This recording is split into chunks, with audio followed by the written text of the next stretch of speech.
शुभ संध्या विद्यार्थियों। आज हम लोग पढ़ेंगे राम नरेश त्रिपाठी जी के द्वारा लिखी गई कविता सत्य कर्तव्य।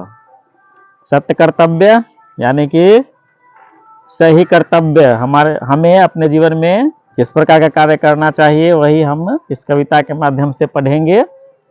सबसे पहले कविता देख लेते हैं। जग में सचराचर जितने हैं सारे कर्म निरत हैं। जग में सचराचर जितने हैं सारे कर्म निरत हैं।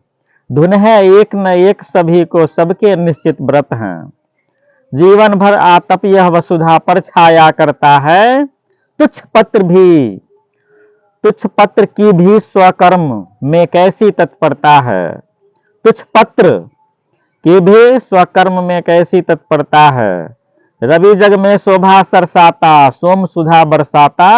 सब हैं लगे कर्म में कोई निष्क्रिय दृष्टि न आता। सब हैं लगे कर्म में कोई निष्क्रिय दृष्टि न आता। है उद्देश्य नितांत तुच्छ तृण के भी लघु जीवन का। है उद्देश्य नितांत तुच्छ तृण के भी लघु जीवन का। उसी पूर्ति में वह करता है अंत कर्ममय तन का। उसी पूर्ति में वह करता है अंत कर्ममय तन का। प्रस्तुत पंक्तियों के द्वारा कवि राम नरेश त्रिपाठी जी कहते हैं कि इस संसार में स्थिर या गतिशील जितने भी प्राणी हैं, जो भी प्राणी इस संसार में स्थिर हैं या गतिशील हैं, सभी अपने अपने कर्म में अपने अपने काम में लीन हैं। अर्थात प्रकृति में पाए जाने वाले सभी जीव जंतु पेड़ पौधे यहाँ तक कि प्राकृतिक वस्तुएं भी अपने अपने कर्म में लीन है। सभी का एक निश्चित संकल्प है। सभी का एक निश्चित संकल्प है जिससे संकल्प को पूरा करने के लिए उन्होंने इस पृथ्वी पर जन्म लिया है। एक निश्चित धुन है। सभी का एक निश्चित धुन है जिसे पूरा करने में सभी लगे हुए हैं। एक कवि उदाहरण के रूप में पृथ्वी पर उगे तुच्छ बड़ी से बड़ी वृक्षों, छोटे से छोटे पौधे, तुच्छ पत्तियों सभी के बारे में कहते हैं कि वे जीवन भर सूर्य की तीखी किरणों को सहन करते हुए भी वृक्ष पर छाया, पृथ्वी पर छाया फैलाता है। जितने भी वृक्ष हमारे चारों ओर नजर आते हैं वो पृथ्वी पर छाया फैलाते हैं, शांति और सुकून देते हैं। उनका एक एक पत्ता अपने कर्म में तत्परता दिखाता है। प्रत्येक जो वृक्ष हमारे चारों ओर नजर आते हैं उनके एक एक भाग जो है अपने कर्म में लगे हुए हैं। सभी अपने कार्य के प्रति तत्पर हैं। सूर्य भी अपने कर्म में लीन है।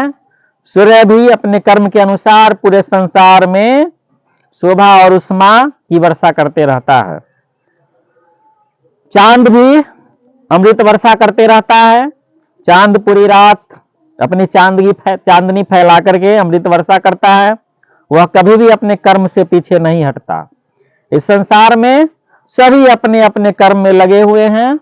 कोई भी निठल्ला बैठा हुआ नजर नहीं आता है। कभी कहते हैं कि अत्यधिक छोटे घास के छोटे जीवन, जो हम छोटे से नन्हे से घास को देखते हैं, कभी कहते हैं कि उस छोटे से घास के जीवन का भी एक अपना उद्देश्य है। उसी उद्देश्य की पूर्ति में वह अपने तन का भी अंत कर देता है। कहने का तात्पर्य कि वह घास जो इस पृथ्वी पर आता है जीव जंतुओं की भूख मिटाने के लिए, तो उस उद्देश्य की पूर्ति में वह अपनी जान भी न्यौछावर कर देता है, अपने आप को पशु के आगे समर्पित कर देता है ताकि पशु की भूख मिट सके, जीव जंतुओं की भूख मिट सके। तो इसलिए कवि कहते हैं कि छोटे से घास का भी एक अपना उद्देश्य है जिसमें वह लगा हुआ रहता है। दूसरा जो छंद है देखते हैं, राम नरेश त्रिपाठी जी के द्वारा लिखी गई। तुम मनुष्य हो अमित बुद्धि बल विलसित जन्म तुम्हारा। तुम मनुष्य हो अमित बुद्धि बल विलसित जन्म तुम्हारा। क्या उद्देश्य रहित हो, क्या उद्देश्य रहित हो जग में तुमने कभी विचारा। क्या उद्देश्य रहित हो जग में, तुमने कभी विचारा। बुरा न मानो एक बार सोचो तुम अपने मन में, बुरा न मानो एक बार सोचो तुम अपने मन में, क्या कर्तव्य समाप्त कर लिया तुमने निज जीवन में। बहुत ही अच्छी पंक्ति उन्होंने लिखी है। तुम मनुष्य हो अमित बुद्धि बल विलसित जन्म तुम्हारा, क्या उद्देश्य रहित हो जग में, तुमने कभी विचारा। बुरा न मानो एक बार सोचो तुम अपने मन में, क्या कर्तव्य समाप्त कर लिया तुमने निज जीवन में। कवि पूछते हैं, मनुष्य को संदर्भित यह पंक्तियां हैं। कवि पूछते हैं मनुष्य से, ओ मनुष्य, इस पृथ्वी पर सबसे बुद्धिमान, सबसे बलवान, सबसे विकसित अगर कोई है तो वो तुम हो। अर्थात तुम्हारा जन्म इस पृथ्वी पर बुद्धिमान, शक्तिशाली और चमकते हुए जीव के रूप में हुआ है। तुमने अपने जीवन में कभी यह विचार किया है? कभी सवाल पूछते हैं मनुष्य से कि तुम बताओ, तुमने अपने जीवन में कभी यह विचार किया है कि क्या हम उद्देश्यहीन हैं? हमारा क्या उद्देश्य है? क्या हमारा कोई उद्देश्य नहीं है? उद्देश्य के प्रति हमारा क्या कर्तव्य बनता है? क्या उस पर तुमने विचार किया है? बुरा नहीं मानो और एक बार अपने मन से यह अवश्य पूछो, अपने मन में सोचो कि अपने जीवन में तुमने कौन कौन से कर्तव्य कर लिए हैं, कौन कौन से कर्तव्य को तुमने समाप्त कर दिया है और क्या बाकी रह गया है। इस पर अवश्य एक बार विचार करो। फिर आगे कवि लिखते हैं, जिस पर गिरकर उदर दरी से तुमने जन्म लिया है।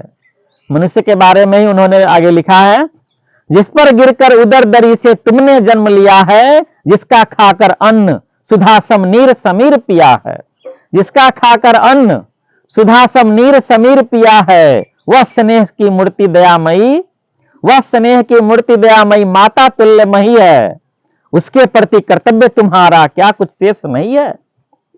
वह स्नेह की मूर्ति दयामयी माता तुल्य मही है, उसके प्रति कर्तव्य तुम्हारा क्या कुछ शेष नहीं है।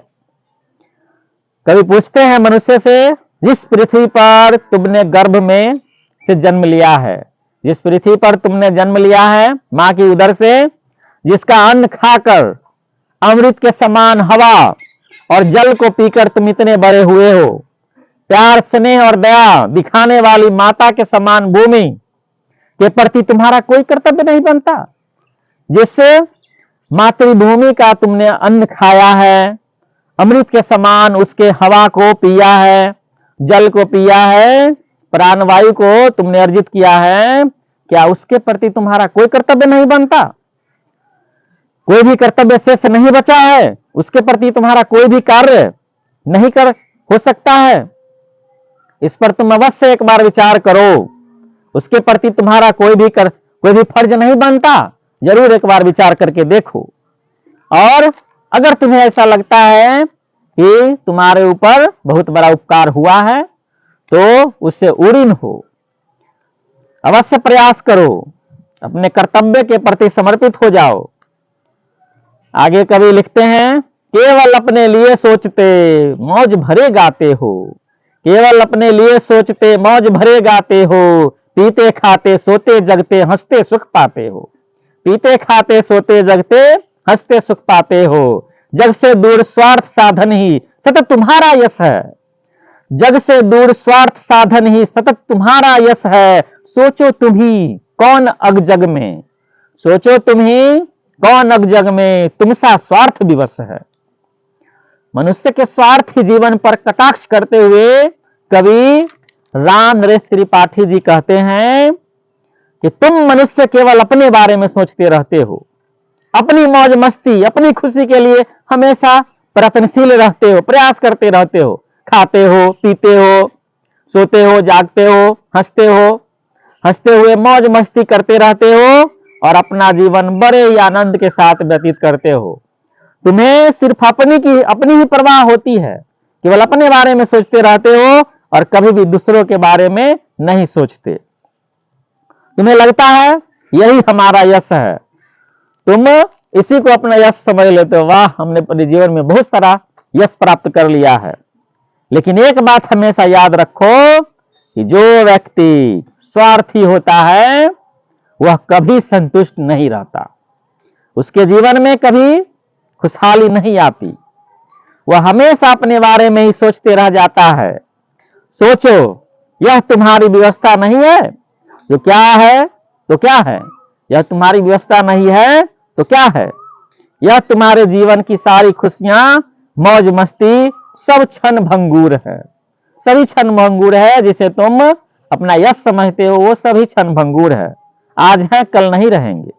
असली खुशी तो तब मिलेगी जब निस्वार्थ भाव से बिना किसी छल कपट के संसार के सभी लोगों के बारे में सोचोगे, संसार के एक एक जीव जंतुओं के बारे में सोचोगे, उनकी मदद करोगे, उनकी सेवा करोगे, उनकी जरूरतों को पूरा करने में अपना हाथ बटाओगे, वही तुम्हारा सबसे बड़ा यश होगा।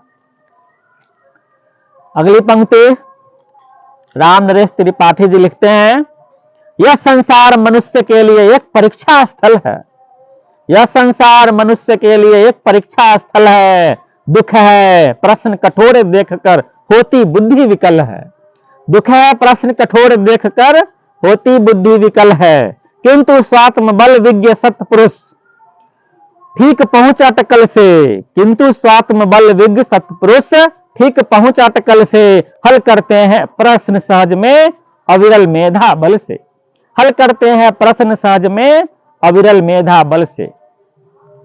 कवि कहते हैं यह संसार सभी मनुष्य के लिए एक परीक्षा स्थल है, एक परीक्षा लेने वाली जगह है, जहां सभी के जीवन में कठिन परिश्रम, संघर्ष और अभावों जैसी परीक्षाओं का सामना करना पड़ता है। सभी को अपने जीवन में कठिन परिश्रम करना पड़ता है, संघर्ष करने पड़ते हैं, अभावों से जूझना पड़ता है, समस्याओं को दूर भगाना पड़ता है। ये सभी परीक्षाएं ही हैं। सभी के जीवन में अनेक विषम परिस्थितियां और विपदाएं आती हैं, चाहे वह सुख सुविधाओं का अभाव हो या प्राकृतिक बाढ़, सूखा जैसी आपदाएं, सभी हमारे जीवन की परीक्षाएं लेती हैं। कभी कहते हैं यह जानते हुए भी कि सभी के जीवन में समस्याएं आती हैं, फिर भी कठिन समस्याओं को देखकर हमारा मन मस्तिष्क बेचैन हो जाता है, बेचैन हो उठता है। यह बड़ी ही दुख की बात है कि हम बेचैन हो उठते हैं।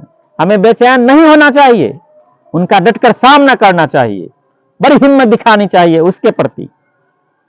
वे सही समय पर अपनी शक्ति के बल पर जो भले मनुष्य होते हैं, कभी कहते हैं आगे कि जो भले मनुष्य होते हैं, जो ज्ञानी मनुष्य होते हैं, वे सही समय पर अपनी शक्ति के बल पर, अपने आत्म बल पर अनुमान लगा करके पहले उन समस्याओं को दूर करने की शक्ति अपना लेते हैं, उन्हें दूर करने का प्रयास करते हैं और बड़ी ही निडरता के साथ, साहस के साथ उसे भगा ही देते हैं।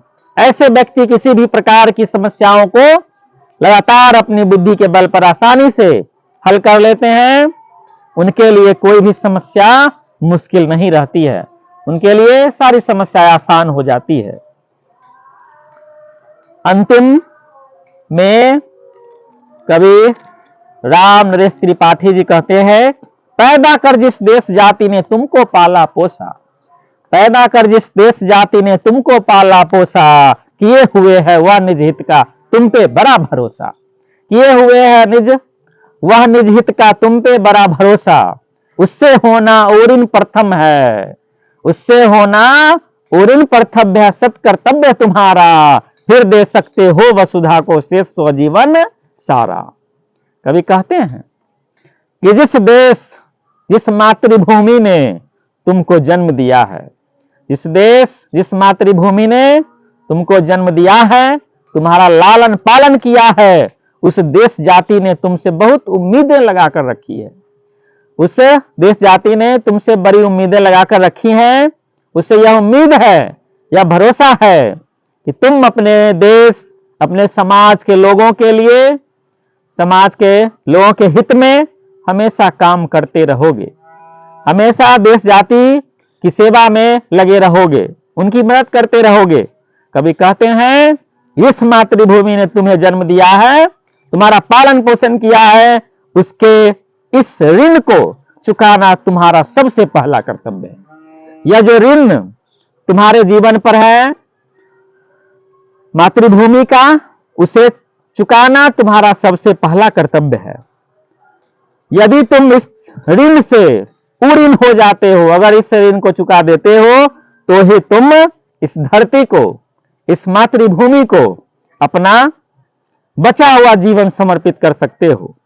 नहीं तो अगर तुम ऐसा नहीं करते हो तो तुम्हारा जीवन भी चला जाएगा और मातृभूमि का ऋण कर्ज तुम्हारे ऊपर पड़ा का पड़ा रह जाएगा, तुम उससे ऊरी नहीं हो पाओगे। इसलिए अगर तुम्हें मां के जीवन को सफल बनाना है तो तुम्हें अवश्य मातृभूमि के इस ऋण को चुकाना पड़ेगा, जो तुम्हारे ऊपर जन्म के बाद पालन पोषण के रूप में तुम पर आ गया है। तभी तुम बाकी के जीवन को सफल बना सकते हो, अगर इस ऋण को चुका सकते हो तब। ठीक है, ये थी सत्य कर्तव्य।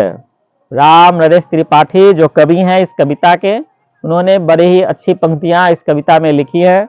उन्होंने बताया है कैसे हमें अपने जीवन को सफल बनाना चाहिए, कैसे हमें सत्य कर्तव्य करना चाहिए।